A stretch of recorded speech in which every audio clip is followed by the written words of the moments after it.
ఒక మహిళ చెప్పిన మాయ మాటలు నమ్మి బిడ్డను పోగొట్టుకున్నారు. వైద్యాన్ని వదిలేసి మంత్రాలు క్షుద్ర పూజల వైపు అడుగులు వేశారు. ఏం జరిగిందో తెలియదు కానీ 6 ఏళ్ల బాలుడు చనిపోయాడు. అయినా కూడా తిరిగి బతికిస్తాను అంటూ నమ్మించి మృతదేహంతో పూజలు చేశారు. గుండెలు పిండేసే ఘటన ప్రకాశం జిల్లాలో చోటు చేసుకుంది. ఒంగోలుకు చెందిన కిరణ్ లతా దంపతుల కుమారుడు రిత్విక్ చక్రవర్తి పోలియోతో బాధపడుతున్నాడు. చిన్నారి వైకల్యం తగ్గిస్తానంటూ నెల్లూరు జిల్లా కొడవలూరుకు చెందిన మొబీనా అనే మహిళ ఆ కుటుంబాన్ని నమ్మించింది. మంత్రశక్తులతో బాలుణ్ణి కోలుకునేలాగా చేస్తానని చెప్పడంతో తల్లిదండ్రులు నమ్మారు. అందుకోసం ప్రత్యేకంగా ఒక ఇంటిని అద్దెకు తీసుకున్నారు. బాలుణ్ణి ఆమె దగ్గరే ఉంచారు.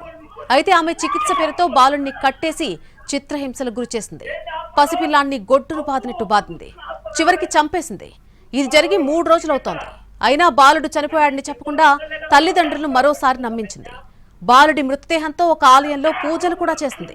అది గమనించిన స్థానికులు అనుమానం వ్యక్తం చేశారు. వెంటనే పోలీసులకు సమాచారం అందించారు. ఈలోగా బాలుడి మృతదేహంతో కుటుంబ సభ్యులు అక్కడి నుంచి వెళ్లిపోయారు. చికిత్స పేరుతో మోసం చేసి ప్రాణాలు తీసేసిందని బాలుడి బంధువులు మొబీనాపై దాడి చేశారు. చిన్నారి ఎలా చనిపోయాడు, అవిటివాడైన పసిపిల్లవాడిని ఎందుకలా చిత్రహింసలు పెట్టారు, తల్లిదండ్రులు ఆ బాలుణ్ణి ఆమెకు అప్పగించి ఎందుకు వెళ్లిపోయారు అనే కోణాల్లో పోలీసులు విచారణ ప్రారంభించారు. ఆ పిల్లాడు వాళ్ళ బాబాయ్ వచ్చేసి ఆ లేడీని ఇంట్లో నుంచి కొట్టుకుంటూ బయటికి తీసుకురావడం జరిగింది. ఆమె అరుపులు అవన్నీ విని చుట్టుపక్కల అందరూ వచ్చి బయట నుంచి నా బిడ్డని 3 రోజుల నుంచి లోపల కట్టేసి పసుపు కుంకుమలు కళ్ళల్లో చల్లి కొట్టి చంపింది ఈ మనిషి. నా బిడ్డని మీరు తీసుకొచ్చే పని అయితే మీరు అడగండి, లేకపోతే గమ్మునుండండి, నేను కొట్టుకునేది నేను ఆల్రెడీ కేసు పెట్టుకొని వచ్చాను, ఇది నా ఇష్టం అంటూ కొట్టాడు.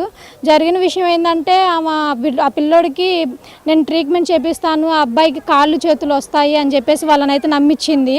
ఆ పిల్లని చనిపోయిన పిల్లోడిని ఈమె తప్పించుకోవడం ఎలాగో తెలియక నేను ప్రాణం పోస్తాను, ఆ పిల్లోడు వంటలోకి తల్లి వచ్చింది, ఇక్కడ కాదు పుట్ట దగ్గరికి తీసుకెళ్ళి నేను ఆ పిల్లోడికి ప్రాణం పోస్తాను, ఆదివారం మధ్యాహ్నం 3ంటికల్లా ఆ పిల్లోడికి ప్రాణం వచ్చిద్దని చెప్పిందంట.